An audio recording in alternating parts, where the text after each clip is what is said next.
There's no place to escape to. This is the last podcast. On the left. That's when the cannibalism started. What was that? I don't want to trigger anybody today who predominantly wears black because I feel like it's a lot of our audience. Yeah, You know what why I mean? not? It's It's the best. We're not trying to shame goths. No. But mostly who we are trying to shame, though, is it's people in suits. Oh. Because people in suits are scary because you never hear like, and so when I heard the door knocking, 1, 2, 3, and it didn't sound like a normal knocking. It sounded like a pounding. And then I turned the knob and I opened up the door. And it was a man in a hot dog costume.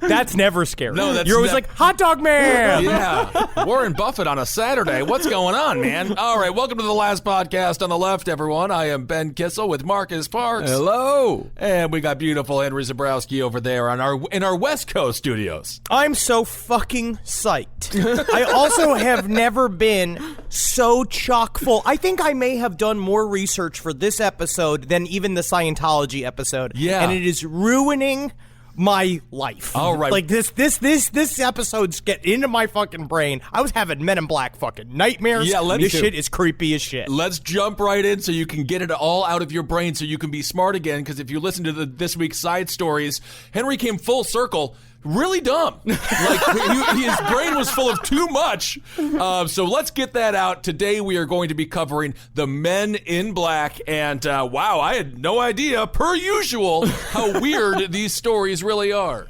So the Men in Black phenomenon is among the most widely known aspects of UFO culture, mostly due to the series of movies starring Will Smith and Tommy Lee Jones. Yes. Cue the song, Marcus. Here come the Men in Black. Oh, very good. Nice. Galaxy Defender. Sugar water. I got some. Frank, your skin is falling off. I've been working on my Tommy Lee Jones impression. Yeah? You guys ready? Yeah, let's hear You it. ready for this? Yeah. It's for the show. Where does he get these wonderful toys? That's Jack Nicholson from Batman. However, the actual story of the Men in Black is much more multifaceted than a simple summer blockbuster. Really? Thank you, Marcus. You're welcome. It was a pretty complex film. No. The emotional aspect of it between Tommy and Will. It was a complicated relationship, It yes. was. So over the course of the next 2 episodes, we're going to cover the Men in Black in all of their potential forms, from your classic G-men suppressing tales of UFOs to full-on demons hell-bent on manipulating the world. Oh my goodness. Seriously, I'm going to go ahead and take your Warner Brothers branded Men in Black memory erasing flashbulb and throw it out the window. And we'll maybe use it or whatever. Forget everything that you've ever known. Oh, we gotta about use the it Men then. in Black. You gotta use yes, it. fucking use it. All right, use it. But I think technically we owe money to Warner Brothers if you do use it. Okay. But this story is a tale. It is a phenomenon that I've obviously been tangentially into for many, many years. And when you further dive into the subject, number one, it's definitely like a open a manhole to the deepest, darkest recesses of ufology. Okay. It is. We are going to be covering soup to nuts every single theory that gets looped into the Men in Black story that is anywhere in the ufological world. Soup to nuts. I never understood that term, soup to nuts, because soup is a food, and the nuts Are also a food. no, they're a screw. The Soup nut. to Nuts is Soup all to of nuts. it's the tale of the original guy. Actually, it's the true story of the original Chef Boyardee, who was a real chef, which is true. He was a chef in yeah. World War II, understood that he could mass produce raviolis for our troops. He was into splooshing. All right.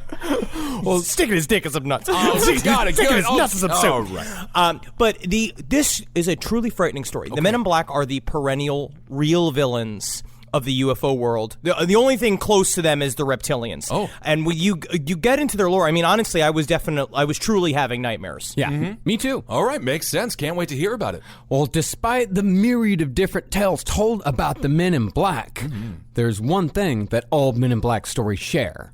No matter what the ultimate aim of the various Men in Black are, the common denominator in all of these stories is the keeping of secrets. Ooh. Secrets are no fun. However, what the secrets are and the reasons behind the secrets tend to vary depending. I know you have to. If you whisper secrets like that, it's like they want to tell you it. Well, the reasons behind the secrets tend to vary depending on what form the Men in Black take. Okay. Some of it is indeed just about the cover-ups, but other stories belie something either far more sinister or far more mystical. Ooh. Secret. Or both! Okay. What? Wow. Both. But before we get into those stories, let's acknowledge our main source for today. Today's book is The Real Men in Black by Nick Redfern, which is a really fun collection of stories that I'd highly recommend for anyone into Grant Morrison-style high strangeness. And we interviewed him for our Patreon series, and I will say, upon the looking at the picture of the back of this book and also talking to him in person, I don't even know how he holds his keys from being covered in pussy juice. Yeah, if you dig the Invisibles and all like the really weird shit that is underneath the story of the Invisibles, like The Real Men in Black is absolutely the book for you. All right. Also, and I'll also bring up the case book on the Men in Black by Jim Keith, which is another book that I have been reading. Never mind, we'll get to it. And I would like to also bring up this unused script from Men in Black 4. I personally discovered it while we were in Los Angeles, and it's got a lot of things to say about society.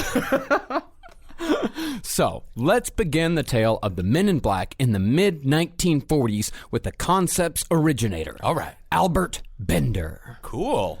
That's a pretty good name for a concept originator of the, usually these guys have goofier names. Albert Bender. Albert Bender's a great name. Yeah, strong guy. This guy is a proto-nerd. Yeah. He is the prototype of the super nerd, and he was the first person to ever be visited by the Men in Black. Really?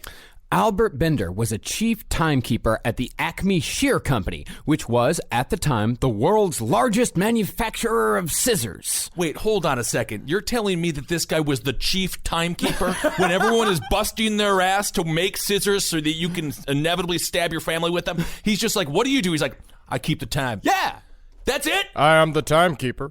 We got 7 minutes left on the afternoon shift to get all these papers all snipping because they're not going to snip themselves. Let's go. Snip it up, everybody. Let's put some snip into it. All right, come on. It's a scissor factory. That's amazing. So this guy, he was like one of the first jobs to be lost to automation. In this case, just a clock. Very much so. Okay. Yeah. I mean, I'd imagine, and I mean, I don't know exactly how these assembly lines work, but I would imagine in an assembly line type of atmosphere, a guy keeping time on everything and making sure that everybody is doing exactly what they should, exactly when they should, is a very important job. Maybe I'll like him maybe a little bit further on in the story, but right now I hate the chief timekeeper. But part of it is that I think it's a lateral move, because at some point he's sitting there and be like, I have a question. Why have we not developed any left-handed scissors? And they're like, how about we make you the timekeeper? Not the most hated position in the factory. Because of Albert's obsession with time, he kept 20 chiming clocks in the attic room where he lived, and every 15 minutes they'd all go off at once. Wow, this guy, this is a Twilight Zone episode. Oh yeah. I guess it kind of is in a weird way, huh? It really is, especially because he turned his entire apartment into a horror house. Yeah. The house where that attic room was located was shared with his stepfather, but Albert made the best of it by painting his walls with super metal images of monsters and ghosts. All right. Like, he was actually a pretty cool guy. This dude was into it. He was watching the first, the formations of the first sci-fi movies. He was a big sci-fi nerd. All of the Amazing Stories articles is what he was deeply into. He loved adventure stories and things about flying saucers and ghosts and vampires and shit. And he lived in a creepy house filled with clocks. Yeah. But he also painted demons all over the walls, which he shared with his stepfather, which is a weird relationship to cohabitate with. Now, as Henry said, This guy, Albert Bender, made his room into a makeshift haunted house that he called his Chamber of Horrors, and he built the whole thing just to scare his friends when they came over. Whole thing had like rubber bats, and he constantly played 1950s Halloween sound effects records full of thunder and sobbing. He'd invite the women over from the factories with their other factory boyfriends, because when you work in a factory with women that their jobs are to polish the scissors, and the men's jobs are to hinge the scissors, and they all have to keep each other sane so they don't start stabbing each other with the scissors. It's a dangerous office, yeah. And so he would do these fun things where he'd invite everybody to have a party at his house, and he's like, you must see my Chamber of Horrors. And they all go up into the attic, and where he lived with his stepfather, and he's like, never mind, father, he's not my real father. And then he'd go and they'd be like looking around, because also, this is like the 1940s, so they haven't seen shit like this. They don't really understand the idea of a predilection with ghosts and demons. And so they'd be like, what the fuck is this? And then he'd rig these things up where he could drop spiders from the ceilings onto the girls. And he was like, and they just ran back to the arms of their strong boyfriends, and I say, who needs them? I would never mess with anyone who works it's a knife factory. Yeah, it's a glorified knife factory. Yeah, but you can just go buy knives. You don't have to get knives from work. No, but you could take them from work back in the day. You could just do that. Whatever. So, what was the wife still around, or no? It was just him and his just stepfather. Him and his stepfather. Yeah. Who knows? Wow. Two single dudes just fucking having a killer time, man. You're right about that. Is a strange combo. See, Albert, he came from one of those witchy families who always told horrifying stories about what became of their relatives. You know those types of families where just something bad has happened to everybody. Right. Like, for example, one tale the family told said a relative died of a brain hemorrhage caused by a ghost that haunted the local cemetery. Fuck yeah. That is fucking awesome. It was a hot ghost woman. Uh-huh. That's true. Really? There's a lot of info here. But Bender also suffered from intense OCD, as well as another possible undiagnosed condition, which may have contributed to some of his more fantastical interpretations of the events to follow, but we'll get into that later. Honestly, OCD, probably a good condition to have for the chief timekeeper. The best condition to have for chief timekeeper. Okay. Yeah, exactly. That's how you make sure every second is accounted for and not a single snip is left on the fucking dance floor. So Albert Bender's deep dive into the paranormal began in 1946, a full year and a half prior to the Kenneth Arnold sightings, which many in the UFO community consider to be the first major credible sighting of modern times. Look that up if you want some good UFO history. It's the first major recorded UFO sighting. He was a pilot, and he submitted an official record of seeing these discs flying around his plane. Yeah. So he's really on the forefront here of all of this stuff. Oh, yeah, because the whole thing with him started with the ill-fated Flight 19, whose disappearance kicked off the world's fascination with the Bermuda Triangle. Ooh. And now we know that was ocean farts. Yeah, basically, right? After that, Albert devoted every free moment he could find to researching the paranormal and the occult. By 1950, that research had intensified to the point where Bender felt confident enough to establish, along with a few buddies, one of the first UFO networks, the precursor to organizations like NICAP and MUFON. Ooh, so this is in the 1940s, just getting together with a bunch of other people. I feel like dressed really well, because everyone just seemed to dress really well back then, and talking about UFOs. Everyone had the, mother of pearl, shirt with tan suspenders, tan pants, with a weird kind of sweat stains on it, right. Cigarette stain ties, a lot of, goop being used in the hair, even though they got nobody to look good for. Right. But they wake up every day, they put pants and suspenders on because it keeps them from off of themselves, because their feet were too crooked to be in the war. Well, that's not so bad if you don't got to be in the war.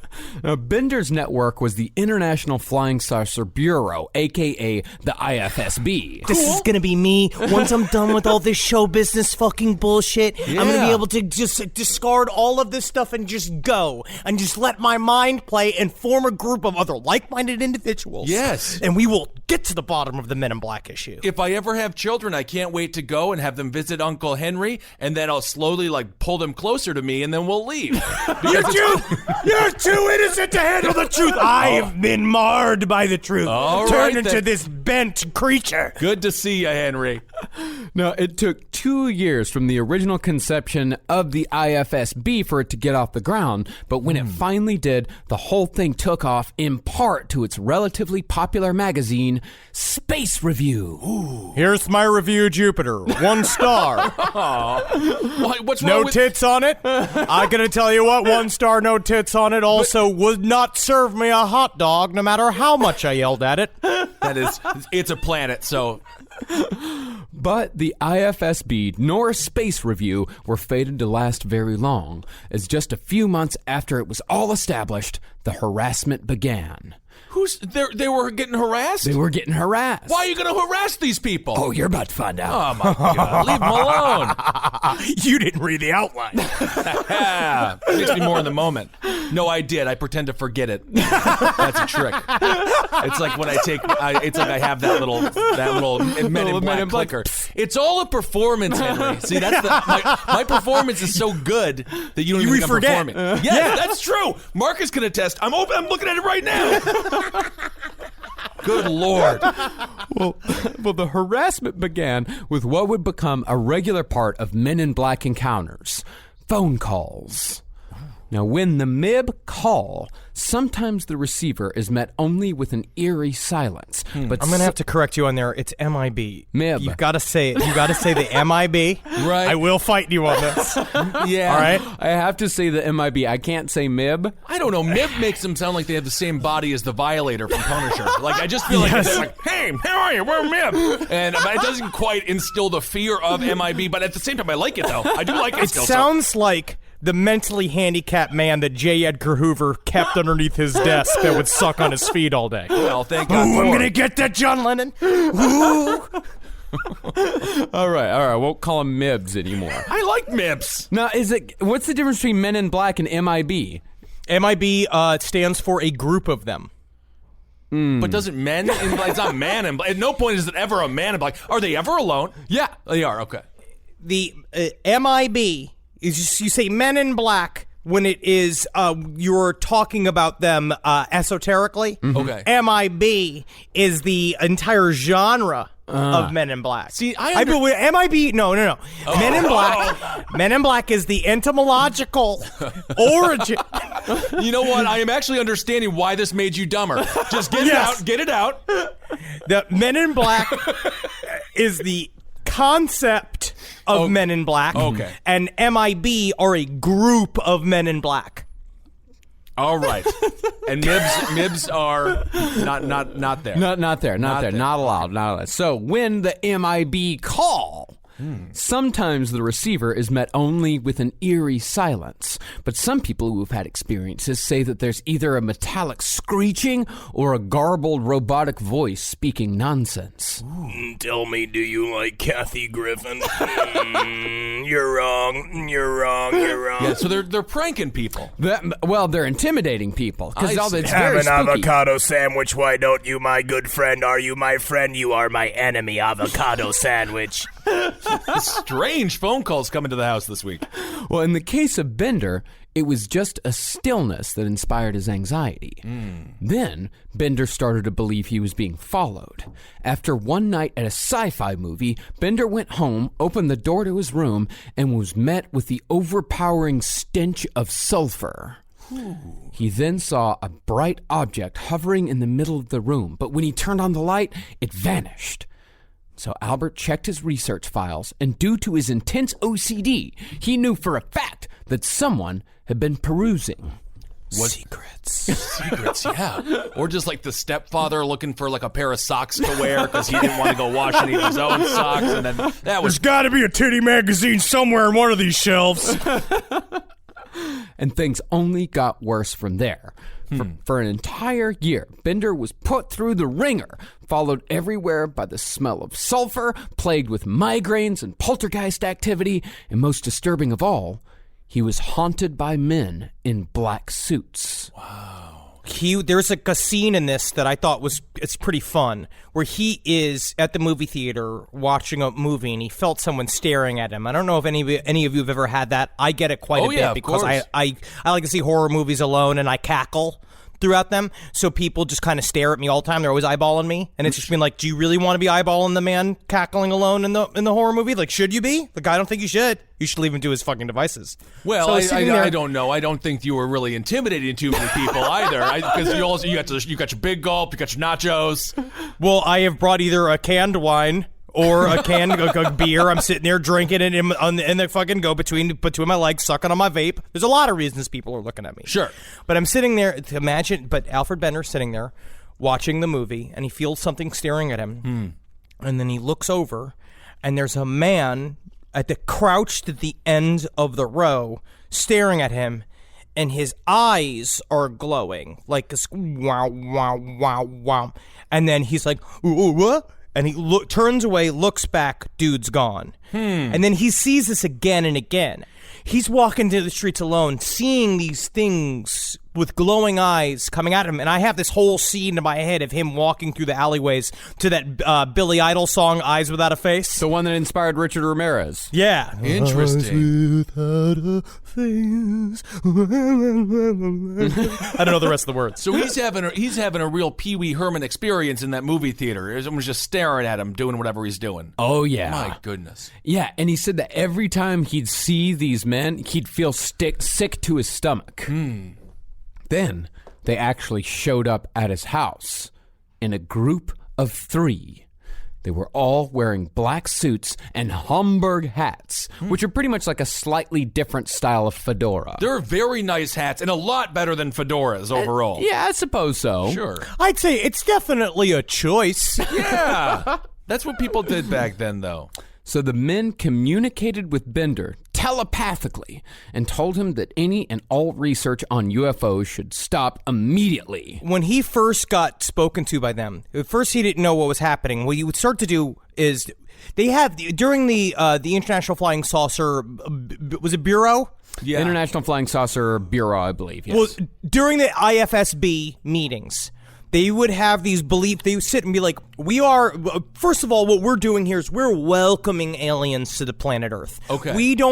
At the time, there was a lot of fear of flying saucers and aliens. So they were like, we're going to be the welcome crew. So a part of what they used to do, which is now what quote-unquote, Dr. Stephen Greer does, they sit in a circle and they would mentally picture themselves shooting up into the universe and sending a message of peace out, saying, come aliens, come to us, come on me, oh, come. Right, I think you're getting stuck on the word there, yeah. And so he would imagine himself floating on a raft in the Atlantic. And that was one of the after he had started seeing them, and they had broke into his house, he said he met them, and they showed up in this weird, this kind of non-space, this black space, and the first things they said to him, which is, I just want to happen to be so bad.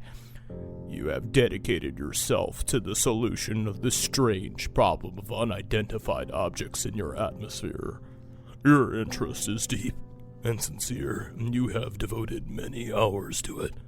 We also know that such interest and determination might lead to something that could bring you harm. So then after that, they'll just be like, I also brought some punch. And I know, Steve, you were supposed to bring some cookies for last week's mistake. What do you do? How do you even, look at these people after all this? Man, I mean, everybody's just like, wow. Wow. But then, Yeah. are they friends in public? No, what do you even... you never acknowledge these secret You friends. never acknowledge No, each no, other. no. It was No. like when I did a group of all comedian D&D playing. It was a bunch of us playing D&D together, and no one would speak about it out loud to anyone else. Okay, it's a secret. And the interesting thing about that big ritual that they would do, where they would all sit around together, is they would print in Space Review, they would announce what date and time they'd be doing it, and they would ask all the readers to do it at the same time. That's awesome! So they would, which also is really interesting because, to bring up the Invisibles a little bit, Grant Morrison did much the same type of thing when the Invisibles was on the verge of being canceled. We talked about this before, where he asked all of the readers to do a masturbation schedule all at the same time to save the series from being canceled, and it worked. Huh. Look at that. Oh, yeah. So these types of mass, these big mass rituals are, I wouldn't say they're real or anything like that, but there's something to it. There's something to all that shit. What if you were late? Would Bender, he would kick you out? Yeah, I feel like he's not dealing with he's a tardiness. timekeeper. That's his first job, no matter what. Interesting. Well, after the Men in Black told Bender to cease all investigative activities, they then confiscated every copy of Space Review that they could find and disappeared in a cloud of yellow fog, again leaving behind the smell of sulfur. Farts. Right. And so, just a year and a half after publication began, Space Review had its last issue, printed with this message. The mystery of the flying saucers is no longer a mystery. The source is already known, but any information about this is being withheld by orders from a higher source. Secrets. We would like to print the full story in Space Review, but because of the nature of the information, we have been advised in the negative. Sorry. We advise those engaged in saucer work to be very cautious. All right. Is it possible the sulfur, maybe it was a dangerous situation with the sewers? You do want No, to you're look- thinking of methane. Sulfur and methane are two very They smell different? Very different. Very Yeah, different. both Smells, though. Yeah, sulfur smells Think like about what- hell, and methane smells like farts. That's what farts are. I They're thought methane. that sulfur smelled. Sulfur has a bit of a fart smell to No, it. it's like sulfur is matches. I don't know. You know what I mean? I never took that sommelier class where I could smell the different things and right. tell what it is. No, I guess the sulfur actually you light a match after something. All right. Yeah, sulfur covers up the fart. Sure. Cancels out. Yes. Now, of course, a cryptic message like the one Henry just read was perfect fodder for the already competitive and paranoid field of UFO research. These guys have been jealous of each other from the very beginning. Oh, they weren't getting along. Oh, well, different UFO groups are very jealous of other UFO groups because they all want to be the only one with the story. Right. And even though Bender dropped the story for the time being, a fellow IFSB member named Gray Barker picked it up and ran with it. Okay. In 1953, Barker published a book called They Knew Too Much About Flying Saucers. What's your book all about? That is the most self-descriptive title of all time. They all had to be like that because people were buying things. They didn't get to read reviews back in the day. You'd have to actually choose a book by its cover. So you had to Right. make it good. Okay. Yeah. And that book featured Albert's story, and it coined the name which would serve as the catch-all boogeyman for conspiracy theorists everywhere, the Men in Black. Ooh.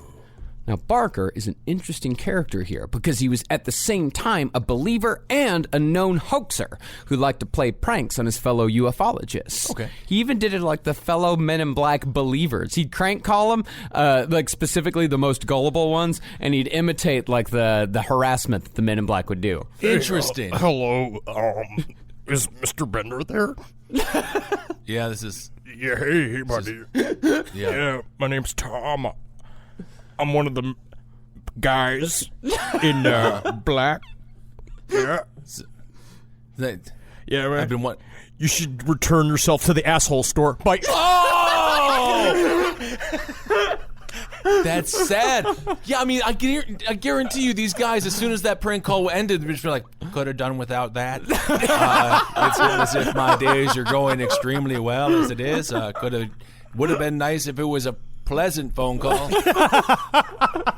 Poor guys. Oh yeah, and Barker, he also liked to egg people on, particularly Albert Bender. He would just encourage these guys, and he would build up the story, like almost gaslighting them, Right. And like telling them that the stories were something that were actually much bigger than they remembered it being. But it really muddies up. Where's the truth? Yeah. Well, that's what later on other ufologists will go on to say that Barker wrote both books because we'll find out that also Bender wrote a book. Well, I'll get into that after that. Let me get into that after that. Yeah. But Bender was really serious about this story. There's a core truth in this that seems to be, at some point, he was actually approached by, like, feds at some point and telling him to stop it. And then that was the original impetus to stop the IFSB. He was getting really fucking paranoid. And at that time, like, obviously, when you are dealing with all this alien stuff, for him, it was like goofy. But then it seemed to be, there actually were eyes on him. And then Barker went and kind of flipped it up to sell some books. I see. Okay. So Barker doesn't seem to be he's not the nicest guy. He's playing around a little bit. well, It's he's a part of the mythos of ufology is storytellers like Barker. Okay. Yeah, and so, like, Bender, for a while, he stuck to the, relatively tame, if not spooky, Men in Black story that he originally told. Okay. But 9 years after that encounter, Bender published a book called Flying Saucers and the Three Men. And who boy is it a doozy. No. I read about 30 pages of it, and it gets pretty erotic. It gets erotic? There's a lot of erotic writing going on with these characters. There's Really? specifically one guy that we're going to talk about later on. In the But yeah, alien abduction sense of erotica, like the fellow that we interviewed, Henry? Yes. Oh, I see. yeah. He gets real Barbarella with it. And so he's writing all of this stuff next to his stepfather? Just like staring at his stepfather? Yeah, man, because the sex isn't happening in his room All next right. to his stepfather, so it's happening in his mind. No, they're not all living in the attic together. No, but Bender's it's the biggest upstairs. house. Like, you gotta go, you meet at the refrigerator because you're both a little hungry, and it's like, what are you working on? And you're like, I wish I could tell you, stepfather, but it's disgusting for me to discuss with you. No, he would have been like, you can tell me all about it. I'm a stepfather. Stepfathers, all we do is fuck.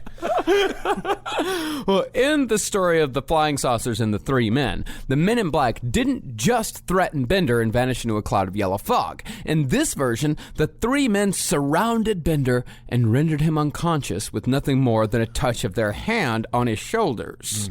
Next thing Bender knew, he had awoken in a secret underground alien base in Antarctica. Ooh. There, the Men in Black told him that they were not human, but were in fact only appearing to be so, inhabiting bodies they'd stolen from Earthlings. What? Do you imagine getting your body stolen? What a rough day that is. Just going back to your wife and be like, I'm a ghost. They took my body. I promise you it's still me. Yeah, like Ghost Dad, which is unfortunately a bad reference now.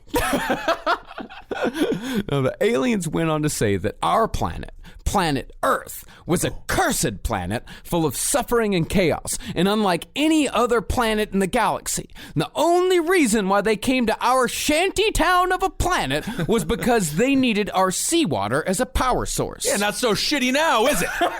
Yeah, you got that. You need half of our planet, don't you? And we were only one of the many planets used. Pretty much as like, they looked at us as like an intergalactic gas station in a bad neighborhood. All right. Hell yeah, man. We're the street trash now. Hell yeah. Cool. We scare everybody else. So after berating Bender for God knows why, the alien revealed his true form. And turns out the alien was almost identical to the artist's representation of what we know as the Flatwoods Monster of Braxton County, West Virginia. Woo! What? I mean, And that's not the only time West Virginia will be brought up in this story. just please tell me you didn't turn into like a giant spider like the end of it. Like, what did he turn into? Kind of sort of like the Flatwoods Monster is among the more terrifying looking cryptids, where it's got these huge red round eyes. It's got kind of a hood behind its head, but that kind of looks like a big plant, like long arms with big spindly fingers. Cool. And it wears like kind of a dress, but like a weird, like silver one. Ooh. It's very creepy, and it's much akin to the Mothman. Yeah. With big glowing eyes, and it looks like a big old labia with an alien face in the middle of it. Oh my goodness. Well, that's exciting. Like Mosh and Thrasher. Remember that? The Headbangers. Oh, yeah. Remember them? What does that have to do with this? They wear skirts. Oh. I'm just trying to connect. Oh, you just any way to connect. I'm like, whatever. I heard the word skirts. I'm like, I remember when a tag team used to wear skirts. So I don't know. I understand. So after these guys got Bender good and scared, they sent him back to his attic with a warning. They said, quote, "You are charged to keep our secret. We do not wish to take extreme action, and you will find that you will often consider giving away some part of this information. When you get such thoughts, you will be reminded of the consequences by headaches, which will be almost unbearable to you. At such times, beware of more serious conditions we can bring about. A 4-hour erection." Whoa! Got you, Bender. See if Oh, man! Could have done without that. now, Henry, maybe you can answer this, but why did they do that? What do you mean? Why did they take them all the way to Antarctica just to tell them that humans are a bunch of pieces of shit, and then show them who they actually were and why they were there, and then tell them don't tell no one? I literally have the word for word their reason from the book, Casebook on the Men in Black. Thank you. We feel that you are a very good contact for us on your planet of Earth. You are an average person, and we know that what we tell you and show you will not be believed by anyone you might tell. Yeah. You are not a person of great renown on your planet. Therefore, we have nothing to fear at present. I like that he got a little self-defacing humor in there. No, that was the alien saying that. No, I know. But he was writing it. He was writing it, but that's the thing. That's still not a reason. I'm asking why they told him specifically that, why they would tell anybody that. Because no one's going to believe him. But he's just an average person. yeah, but why would they tell even an average saving, person? This is They're second also episode bored. stuff, Marcus. This is trickster god shit. This is the trickster god shit that's been around since the beginning of time. And that they pull you up, they yank you out of their life, they yank you out of your life specifically just to fuck with you. And half the time, what have we learned about aliens? Even if aliens are real and you've been abducted, why should we fucking trust them? Which is the double layer of paranoia that creeps into your mind as you really begin to study UFOs. That's how you really begin to understand that you've become a ufologist, when you can't even trust the words out of the aliens' mouths. Yeah, Marcus, you bring up a good point, and I'm sure there are men in black who just go back to their men in black managers and are like, why do we have to abduct this guy again? Like, why do we have to bring him to wherever the hell we're going to bring him? What is the point, sir? You are not to ask the reasons why, you are to do and die. Will do. Now, admittedly, that story's kind of goofy. A little goofy. It's a little goofy. However, there very well could be some truth to Bender's story. It could just be that Bender filtered his visit by Men in Black through the lens of mental illness combined with a close friend's wild imagination. Okay. Now, back in the early 50s, and this is true, the FBI put together a group of scientists called the Robertson Panel, whose job was to assess the national security implications of all the UFO sightings that plagued America for the previous half-decade. That's good. Maybe you put him in a big rubber band and say, you don't get out of that rubber band until you solve the UFO issue. And that'll be good, and then that'll keep them together. Oh, so the government works like Double Dare. Yeah, kind of. And it's headed by Mark Summers. Speaking of OCD, I love Mark Summers. Oh, yes. Now, the panel ended up concluding that the UFOs in and of themselves were not a threat, if they ever were indeed alien craft and not just misidentified objects in the first place. Quote-unquote Robertson Panel, quote-unquote not a threat. It's your fucking answer to the fact that they needed a reason to close Project Blue Book after they already used the poor man that was dragged through the mud, J. Allen Hynek, who was forced to debunk all these alien visitations and UFO sightings, where it ended up flipping him into a believer because of how much he had to lie for the government. Ooh. Yeah. Wow. Well, what was the last episode that we brought up Hynek on? I think our last alien episode, we talked about Hynek a lot and this whole phenomenon, right? Hudson Valley Triangle. Hudson Valley Triangle. Yeah, so if you want to know more about all of that, go listen to our Hudson Valley Triangle episodes. But what the Robertson panel ended up deciding was that while the UFOs themselves were not dangerous, the ideas of UFOs were. See, America was fresh out of the Korean War at this point, which, the Korean War was essentially a proxy war between us and the Russians. The Russians had backed the North, we'd back the South. And while Cold War paranoia was not yet at its zenith, the military was extremely concerned that a sneak attack from the Ruskies could come at any moment. And it still can! Yeah, I feel like they're making all of these decisions while eating white bread with liverwurst. Just like Walter Matthau in the movie Charade. I feel like they ate a lot of that. It's so good. You get some raw onion on it with some really, really intense horseradish mustard. You could never kiss like a person you love ever again. Right. But it's an incredible sandwich. Okay.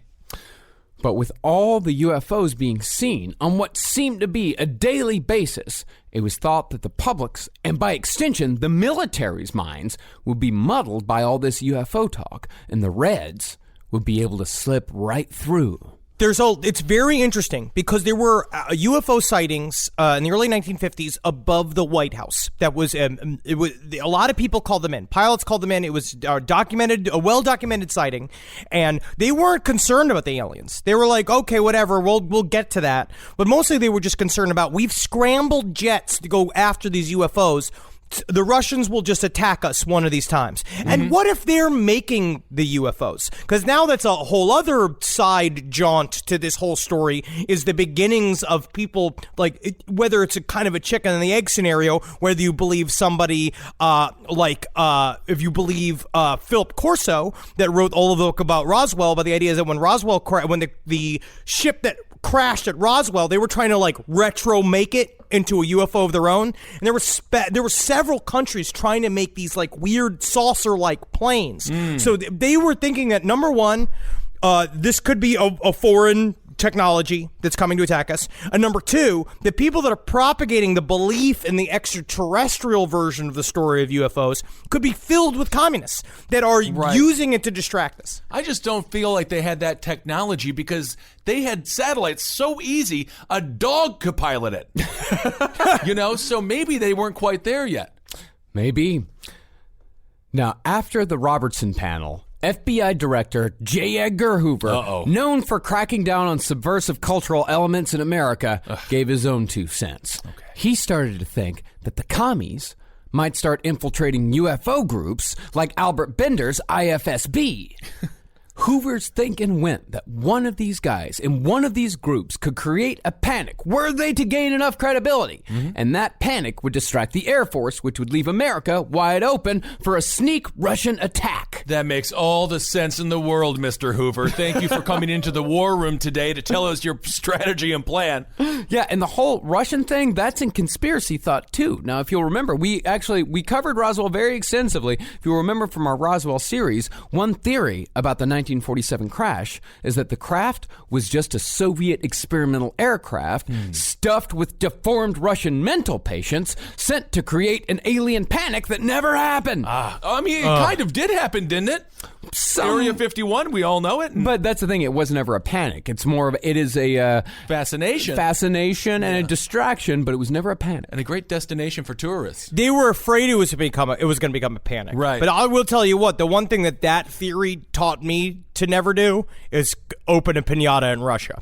Because I never want to see that shit. I never want that to be. No. Yeah, and the alien question was so burning in the minds of the government that J. Edgar Hoover actually sent out for a copy of Gray Barker's book, They Knew Too Much About Flying Saucers. And that's actually a matter of public record. Really?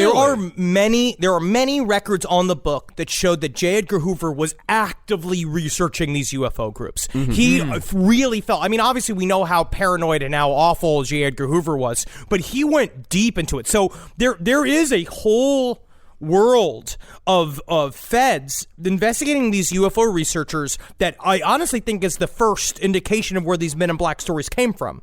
Sure. It seems like they're taking these people a little too seriously, aren't they? It's just a group of guys getting Fuck together. you! No, it's real! Saying, but if you're J. Edgar Hoover, we got really big issues going on, civil rights, war, all this kind of stuff. It's interesting that they took all the time to investigate these folks. It shows how seriously they took the UFO issue. Yeah. And how then since then they have been ridiculing the issue. And saying that people that believe in UFOs are cranks because they don't have the answers that they are supposed to give to the American people to create the stability that they crave, to keep their fucking corporatocracy going. Or they do have the answers and they're not telling us. Yeah. The American government can't go, I don't know.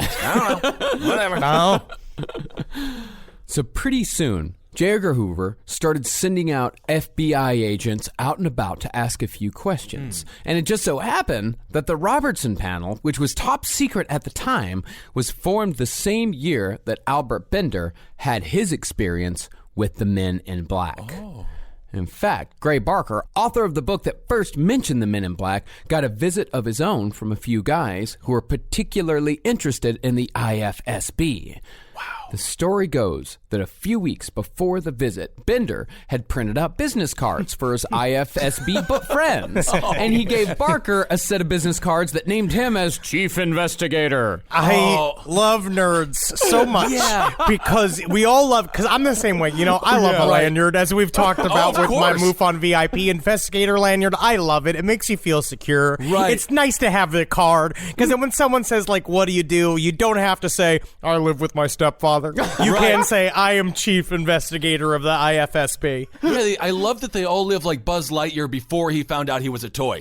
Like they are very serious about their mission, and they're really into their roles. Yeah, but these guys, you can also tell they have like back then at least they had a little bit of a sense of humor about themselves. Okay. And they were also they weren't quite as serious about all of it. They were having fun. Okay, in other words, I mean, like it's these no guys joke. were having a ton of fun with each other. To get it, I mean, this is the before Vistaprint. I mean, it's tough to get a card back in the day. Oh yeah, yeah. Which one of you listeners remembers the free Vistaprint business cards? Because I used to have piles of those that I got for some fucking reason. Yeah. No idea why. Yeah, didn't even have a job and I still had them. Yeah, great idea. The first step to a career. This stupid ass little piece of paper. Well, it was these IFSB business cards that brought the FBI to Barker's doorstep. Now, Barker said that he'd only given a few of these business cards to some close friends, and as far as he knew, they all still had them. What? The FBI was like, they got business cards now, it's getting serious? I guess, because according to the agents that were asking the questions, one of those cards had been found in the pocket of a mysterious man who had shown up in a Florida hospital suffering from unexplained seizures. Okay. But apparently, Barker's assertion that he knew of no such man satisfied the agents because all they did was thank him for his time, and then they left, and they were never seen nor heard from again. And that's not the only one of these types of stories. There's another story that is about a man named Harold Dahl that sighted a crashed UFO on Maury Island in 1947, 3 days before Kenneth Arnold observed his UFOs, and he saw an object crash. He went and he was flying above it. He went and he looked at because he was another pilot. He saw a bunch of weird white metal spread along this beach. He got his friend, Fred Krisman, to fly him back over to go pick up a bunch of this metal, and then eventually they didn't know what to do with it. So then the story of Kenneth Arnold came out, and because he was like, they called him and said, would you come and help us deal with this, our own UFO story? And he showed up. They were paying him. They were all like going through all of this weird metal, this white, heavy, like very like light for what it's supposed to be metal.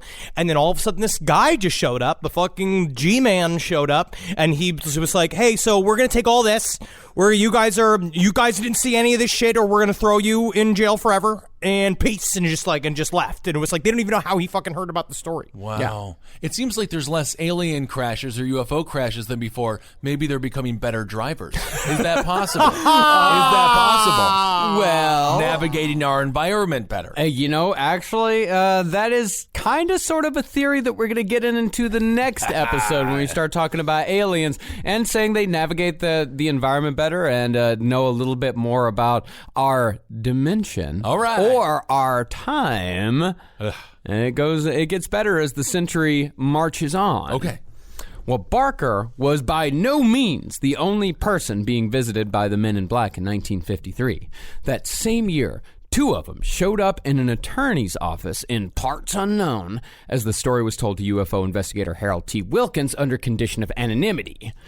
According to the source, 2 6.5-foot tall, abnormally thin men dressed in the classic Men in Black, black suit, black fedora 1-2 appeared one day unexpectedly in the attorney's office where the source worked. Interesting. These two men were immediately given high-level jobs within the company, but no one but the head boss knew who they were or what exactly it was that they were supposed to be doing there. But what people did know was that the two men weren't normal. For example, their wrists and hands didn't seem to have any joints at all. Really? And they appeared as if they had only a vague notion of how a human acted, as if they had just skimmed an informational pamphlet a few days earlier. But it's weird with them where it's like they didn't know how doors worked. They would like walk up to shit and be like, "What is this apparatus?" And they're like, "That's a door. How'd you even get in here if you couldn't use it in the first place?" And so it's like the high strangeness kind of starts immediately. Interesting. It would be hard to open a door without bones in your fingers. Yeah, I suppose so. If you had no joints or anything. Right. But, I mean, that's the thing. Maybe they were just like some sort of vegetable material that could be bent at will. Could be. Or they could only enter places that are the push door. Then how do you get out? Well, in addition to all that, these guys also had superhuman strength. On one occasion, one of the guys, despite being impossibly skinny, put his hand on a metal filing cabinet to steady himself, and when he removed his hand, his fingers had left indentations half an inch deep. Cool. Tofi. Yeah, like me. Oh, yeah. Thin on the outside, fat on the inside. Well, of course, one of the employees, who were freaked out beyond belief, called the FBI, as one did in those days when suspicious characters were about. Wow. But the MIBs must have gotten word, because by the time the FBI showed up, the strangers were gone. Interesting. Today's last podcast on the left is brought to you by Blue Apron. Skip meal planning and get straight to cooking with Blue Apron. Enjoy unforgettable meals inspired by the vibrant cooking of the Mediterranean, like seared salmon and spicy orange salsa. Centered around fruits, veggies, lean meats, and plenty of olive oil, these recipes are deliciously nutritious. With incredible ingredients and chef-designed recipes, Blue Apron lets you see the power of what food can do. Blue Apron delivers farm-fresh ingredients and step-by-step recipes to your door, and the menu changes every week based on what's in season and is designed by Blue Apron's in-house culinary team. Blue Apron offers 3 plans: the 2-person meal plan, the family meal plan, and the wine plan. We here at the Parks Hidalgo household love Blue Apron because, we are extremely busy people. We both do a lot of podcasts, so we don't have a whole lot of time for grocery shopping, and that's why it's wonderful to come home and have a Blue Apron box sitting on your doorstep. So check out this week's menu and get your first 3 meals free at blueapron.com/LEFT. That's blueapron.com/LEFT to get your first 3 meals free. Blue Apron, a better way to cook. Now, these are just examples of what I would say is the more normal half of the Men in Black stories. Wait, what? Which is we're That was the normal half? Yeah, buddy. Yeah. Can I get a Bud Light lime? Because I don't think I can handle all. If that's the normal half, I think I got to check, please. This is the shit where Men in Black are very scary. There's a part of it where we're about to head into the high strangeness area of the Men in Black. The part where they kind of jump the plot, where they go from being misconstrued G-men to being the demons of the ufology world. Okay. So on September 11th, 1976, Dr. Herbert Hopkins, a general practitioner who practiced hypnotherapy, received a visit from the Men in Black concerning an alleged alien abductee the Hopkins had been working with, named David Stevens. Oh, all right. And that's when they had really, really nice pocket watches to put you to get you into that zone. Yeah, that's what you have to be, and then they suck your dick first. I don't That's a think part that of the they do. process. So David Stevens' abduction was pretty run-of-the-mill, but it still caught the attention of the Men in Black, which is actually fairly common in these cases. And it's actually rare that the Men in Black show up on the scene of a sighting that's gotten a lot of media attention. Why is that? We'll get into it. Okay. We'll get into it, Kissel. Just be I'm patient. just asking questions here. So one night, Hopkins got a phone call from someone claiming to be from the New Jersey UFO Research Organization, a.k.a. NJUFRO. Yeah, Najufro, man. Thing was, though, the NJUFRO didn't really exist. What do you mean? There was no NJUFRO. Well, then who called? The Man in Black did. Oh, my. From Jersey. Oh. But Hopkins took the stranger at his word and invited him over that very same night. And this here is another fairly common occurrence when it comes to Men in Black encounters. Oftentimes, people go completely against their normal instincts and will invite these strangers into their home without ever really questioning it. It's only afterwards that they realize that they let a weird skinny stranger in a black suit into their home just because the weird skinny stranger asked. Yeah, now, I mean, that is, how lonely do you have to be to just be like, well, you've asked, so of course you can come over. You gotta cross-check it with how many friends you have in common on Facebook. Like, you gotta do a whole thing. It's also very similar to the stories of the vampire that we will get into also later on. Now, in Hopkins' case, as soon as he hung up the phone, he walked to the front door to turn on the porch light for the stranger. But much to his surprise, the stranger was already in his front yard. And as soon as the light went on, the stranger walked up to the door and knocked. Wow. And when Hopkins opened the door, he found that the man was naturally dressed all in black, but his skin was so white that the color was closer to a corpse than that of a living being. All right, let's not malign this well-dressed guy from Wisconsin. No, this is what he was. He was like a living scarecrow. Okay. And he showed up all fucking herky-jerky, all weird, with his skin unnaturally white, and his clothes just fucking hanging off of his body, just hovering in front of the door immediately after his phone call. Yeah, and this is 1975, so it's not like he had a cell phone and he was calling from the front yard. Right. And there were no phone booths around either. Oh, don't go thinking that. Yeah, and honestly, the car phone's also a couple of years off, too, so take that out of the fucking equation. Wow. Yeah. Naysayers, skeptics. Yeah, and the weird thing about this guy was that he was also wearing gray suede gloves. Can you do that? What? Can you wear gray? Yeah, you can wear gray. They have accessories that are gray? No, you're talking, this is there's a lot of weird stuff that's lumped into this. This Okay. is what the term high strangeness means. There's many things that are going to feel incongruous, almost on purpose. Okay.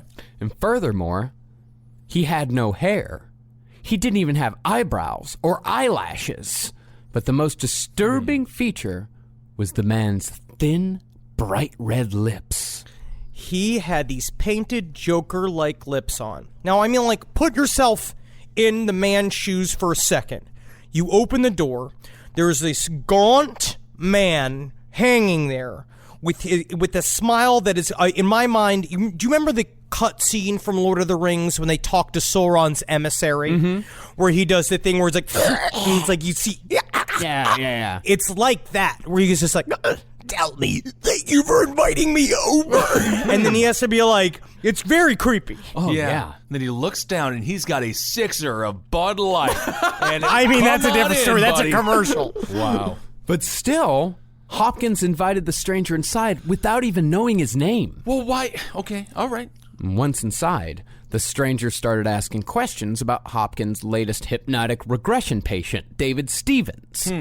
But as he asked the questions, Hopkins noticed that the stranger had no accent and spoke with an unemotional and monotone voice and moved robotically, again, as if he wasn't quite sure how to be human. Wow. This is the part that I love the most, is that he's sitting there, he had a very strange habit.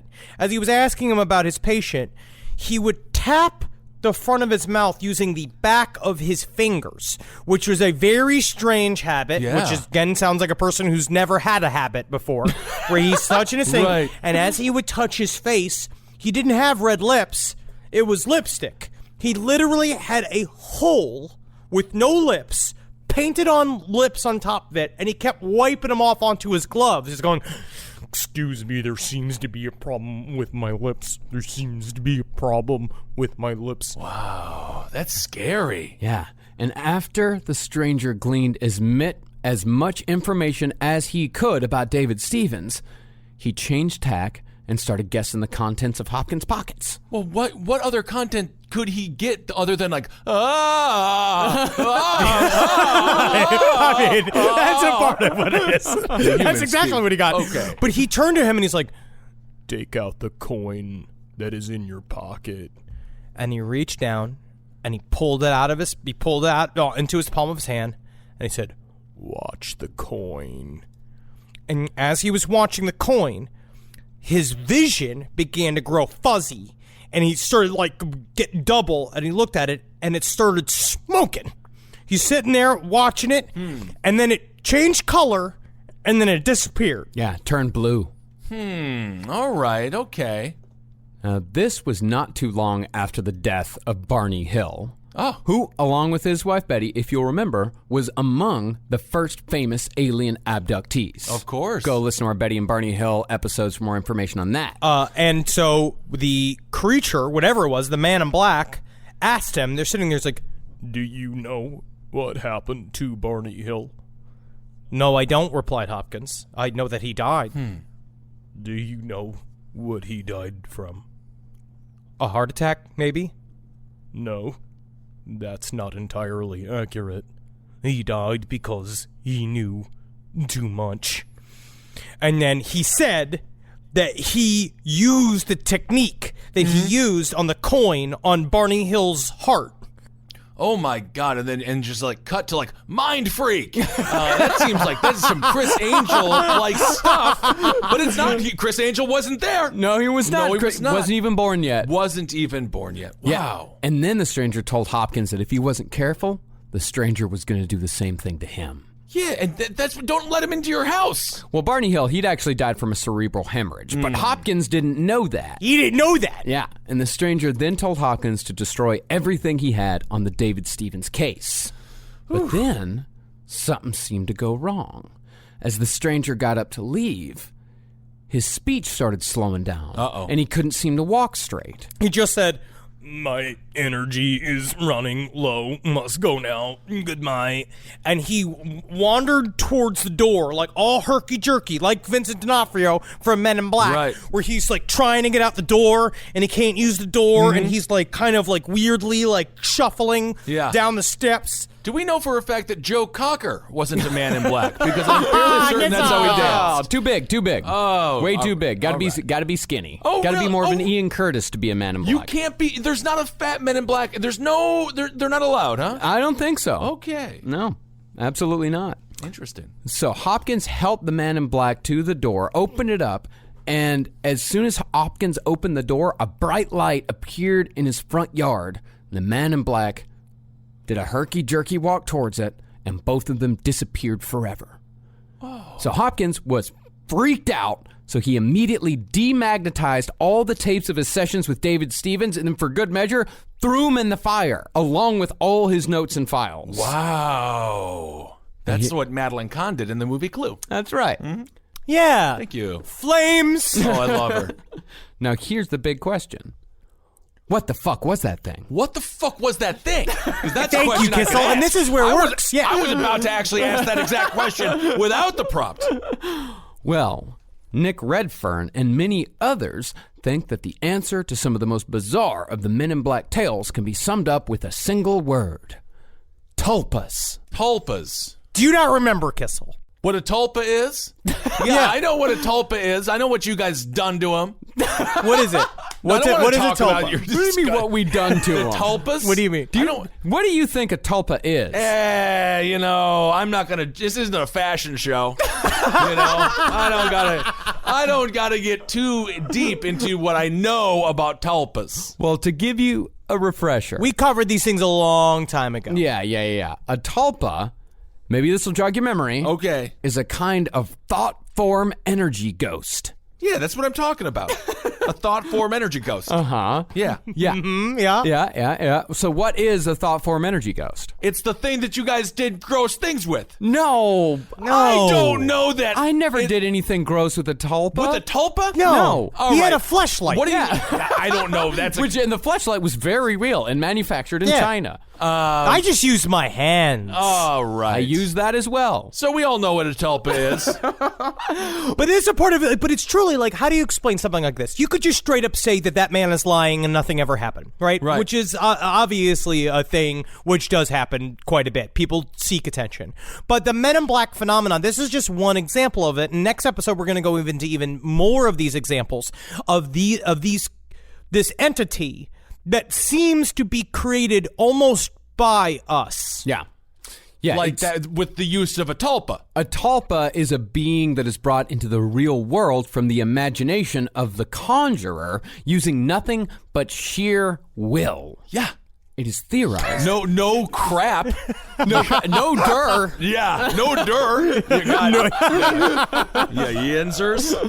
No, it is theorized that the men in black are actually tulpas, created by nothing more than the sheer imagination of Albert Bender. Bender's possible experiences with the FBI combined with his own mental powers and the imaginations of his fellow ufologist cohorts essentially brought a living idea into this world. Okay. I have a working theory in my mind that if you are already seeing UFOs, don't you fucking laugh No, at me, I do want to know how is it a working theory? But I don't want to. Working theory means that it hasn't been proved yet and you're still working on it. I know. I'm working on it. I'm not even. Which means, and I'm writing nothing. I'm doing no math, so I'm technically not helping science at all. But I have my inner belief now after reading so much about UFOs is that I believe that if you're already seeing UFOs, and I believe that what we've talked about with and especially with the Hudson Valley Triangle, is that it involves something called the M&M technology, which essentially we're 50% of the phenomenon. That we complete the circuit of seeing the UFO. Like, we bring it into existence partially because we are attempting to observe it, and whatever the intelligence it is behind it, it's decided that's the way it wants to present itself to us. And I think Men in Black are the same thing, except they are the evil side of it. Well, then why can't we just do Negative side of it. Can't we just do what parents do when they're upset with their children? Be like, I brought you into this world and I can take you out, and then break these things? Oh, I'll get into that here in a second, sir. Good Lord, all right. Well, the thing about tulpas is that, like all living creatures, because they are living creatures, even though if they are just thought forms, tulpas need to feed on something. And what tulpas need to survive is high emotion. Whether Like Roseanne. Yeah, and that's whether it be like love, anger, or depression, what have you. Every tulpa feeds on something different. Oh. But in the case of the Men in Black, if they are indeed tulpas, what they need more than anything is fear. Oh. This. Yeah, like the Babadook. Yeah, or Monsters, Inc. Yeah. This, Redfern argues, is why the Men in Black seem to go after cases that are in the grand scheme inconsequential, like the David Stevens case. Okay. Now, the Men in Black, they're not visiting like the Travis Waltons of the world, the Men of Fire in the Sky guy, because if they were to visit that guy, then they'd just be a small part of the story. But if they visit people whose sightings are more run-of-the-mill, then the Men in Black become the story. I see. They are psychic attention whores. That is kind of the thing, is that they have to kind of almost propagate their own existence. And if they are actually an intelligence, if they actually are a thing that exists, and this is one of the extending fingers of the thing, right, that it presents itself to our reality as this Men in Black, it will fight as hard as possible to make itself exist, right, like we do, like we have to do in order to survive. And that fear, that doesn't have to come directly from the person who opens that door. If you were all creeped out by the story we just told about the man with the bright thin lips, I am. That would feed the tulpa. Oh, you no. fed the tulpa. I fed the tulpa? Well, part of it is that we're sitting and joking about it, but we're also feeding the tulpa by blasting this out to our listeners. And What also, are we doing? that was the thought that kept me fucking paralyzed awake last night as I sat, because I'll go through eventually, we'll eventually tell the tale about how my apartment buildings seems to be pretty haunted. We have several members of my apartment complex that have seen ghosts in our apartment complex, and I went down to the recycling bin last night, where they've been seeing these fucking ghosts. Really? And I'm walking around there, and now all I'm seeing is the white dude fucking with the red lips just appearing over the cars and shit. Scary stuff. I don't know. Dangerous territory we're playing in here. Well, you asked earlier how to fight back. I did.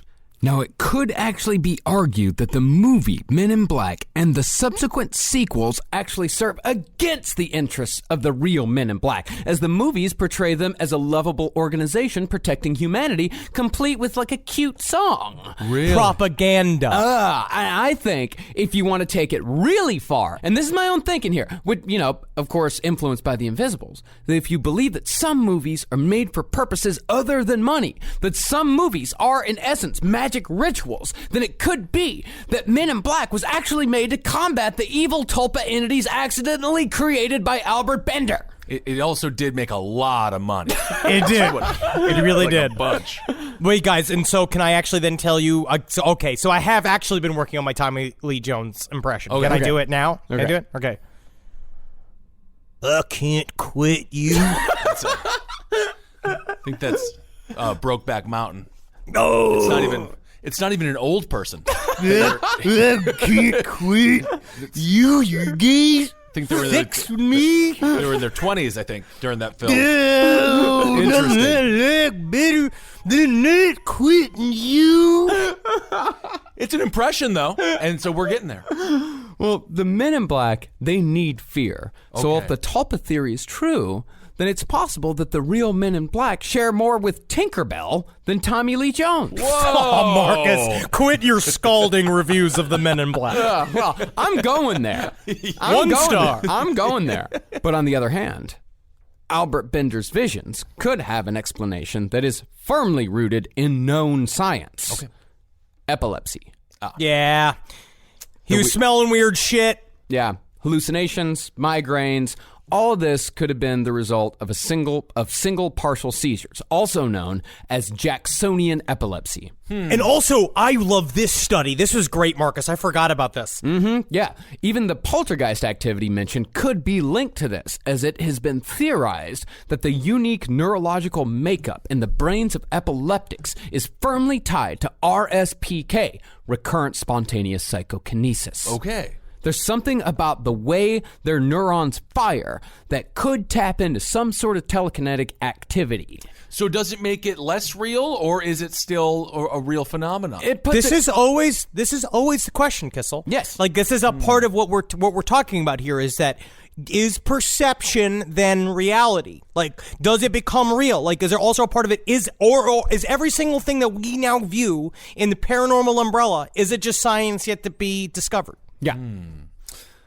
Now, even the trip to Antarctica by Albert Bender could have just been a hypnagogic waking dream. Hypnagogic being the state between wakefulness and sleep. Like, you know these types of dreams, like when you're about to go to sleep and suddenly you feel like you're falling. Right. Or you like have one of those dreams where the dream is set like halfway between your bedroom and your imagination. Right. Oh, yeah. It's like I woke up last night from a dead sleep. Imagine I had a water bottle squeezed between my legs and I was pissing while I was like shooting water all over the sidewalk. And then I woke up really having to pee. Mm-hmm. There you go. I actually had one of these while we were researching this. I had a dream that me and Henry were interrogating a man in black in my bedroom with Carolina sleeping right next to us. All right. So I was in a Awesome. hypnagogic state myself. There it is. Sweet, dude. But perhaps most telling is what happened to Albert Bender in the mid-50s. That was when Albert Bender met his future wife, Betty. The two were married pretty soon after that, and from that point forward, as far as we know, there were no more visitations from the Men in Black. Well, she just she put a stop to it. Well, she just started having sex with him. And so we could stop, So- because a part of his fantasy, I don't even think we got to, was that when he was talking about when he went to Antarctica, is that he was also surrounded by 3 giant-breasted greys that were rubbing lotion all over his skin to cure his hypochondria. Yeah. And it got Wow. very graphic. And a So- part of it was that, and so now once he's got his wife doing the lotion rubbing, then he doesn't need to think about aliens all the time. All right. Which I think is a cop-out. Honestly, that's Because- the happiest ending that I can think of when it No, comes is to an it? alien expert or someone who's No. been visited by the Men in Black. He got married. He found love, Henry. Yeah, he moved Uh, to California, managed a hotel for the rest of his life, and died happily at the age of 94. 94. All I know is that Wow. my fiance and I are as deep involved in the alien scenario as 2 human beings could be together, and it provides us shooting. You need to find someone that's not going to deny the best part of you, and also because it makes it all steamy in the bedroom. I don't know if he really regretted not being able to be haunted by the Men in Black any longer. I think she might have saved I him. think he was very happy to put all that behind him. Yeah, it seems Yeah, very right. stressful. Whatever. With the lips and all Never put all down the lipstick torch. coming off. And, I will never put down my sword and shield against the alien menace. But a part of this, so these are just some theories Yes. about what the Men in Black are, and we are just scratching the surface. No, We're at the- next episode, we got Mothman. We got the Mandela Effect. We got time cops. We got vampires. And we got the great beast 666 himself, Aleister Crowley. wow. So good. All right. And also, nerds going renegade. Yeah. So this is just a little bit, man. We're just sticking our fucking toe in. I hope that you guys are ready for this next little leap, because one of my favorite things about this topic is about how deep, balls deep, it goes into all of it, dude. Just stirring that caulk around in that big old lump of sauce, man. All right, it's a creepy subject, to say the least. I can't wait to delve deeper into it. Oh, yeah. Oh, my goodness. All right. No, my favorite parts are still to come. Very good. And I actually did even have a better Tommy Lee Jones. This is actually real. Okay. Are you gonna? This is real. Okay, this is much better. I got it. If now. you say I Okay? don't want your life in the accent of James Vanderbeek, we have to end the show immediately. I will not do that. Okay. I don't want your life. That's the closest I yet. didn't do it in the famed James Vanderbeek. Yeah, no, that sounded. I don't want your life. All right, everyone. Thank you all so much for listening. Thank you all for giving to our Patreon. Without you, none of this is possible. Apologies. We've been so slammed busy these past couple of weeks. We haven't gotten a great interview for you, but we will get one up very, very soon. We promise you that. Is there anything else that we want to talk about? We'll see you guys out on the road this summer. We've still got there's some tickets available for our San Diego show that we're going to be doing during San Diego Comic-Con this year. Thank y'all so much, and thanks everyone for supporting us day after day, and thanks for supporting all the shows on the Last Podcast Network. You got Abe Blanca's Top Hat, Page 7, Wizard the Bruiser, Movie Sign with the Mads, all kinds of cool shit, all available over there on lastpodcastnetwork.com. Absolutely. Anything for you, Henry? I mean, we got the social meds. We will be finding out the exact days for our we'll be finding out the exact times for our show for the new True Crime Festival run by Brightest Young Things. Oh, yeah. I believe that the day passes have already sold out. Wow. And we will be, Really? so we'll keep a lookout for those tickets that will be released, and that True Crime Festival will be held during November 3rd and 4th. Yes, cannot wait for that. I mean, I guess people really love lanyards. Don't they, though? People love lanyards. I feel like, honestly, I've come around to the landlord after being cuffed by one of those bracelets. Oh, I don't like I hate the a bracelets. bracelet. You Yeah. can't take them off. They're the worst, yeah. Ugh. Lanyards. Go with the lanyards, because you Yeah. can put them over your clothes and you don't look like an asshole wearing the stupid bracelet all day long, because then you just look like you're an alcoholic, and I already have my face to show that I am an alcoholic. So follow us on Twitter at Henry Loves You, at Marcus Parks. Don't follow Ben Kissel. He's no longer on Twitter. He Well, got I the fuck don't out. know. He's Whatever. very, very lucky. Follow us on Instagram to see the highlights of our lives at Dr. Fantasty, at Marcus Parks, at Ben Kissel, the number 1. Yes. And follow Last Podcast on the Left on all of the co-opted systems that are used to slowly but surely change our behavior to make sure that the corporatocracy is as comfortable as possible at LP on the Left. I'm not sure if we should even plug social media anymore, because I think you basically nailed it. Yeah. The corporate overlords are like keeping us in line. Yeah, they are. They love it. 40 characters at a time. Did I just have a stroke? Love it. All right, everyone, hail yourselves. Hail Satan! Elgin. Hail me, and understand, once you delve into the world of the paranormal, the Men in Black are not too far behind. Magustalations, everyone.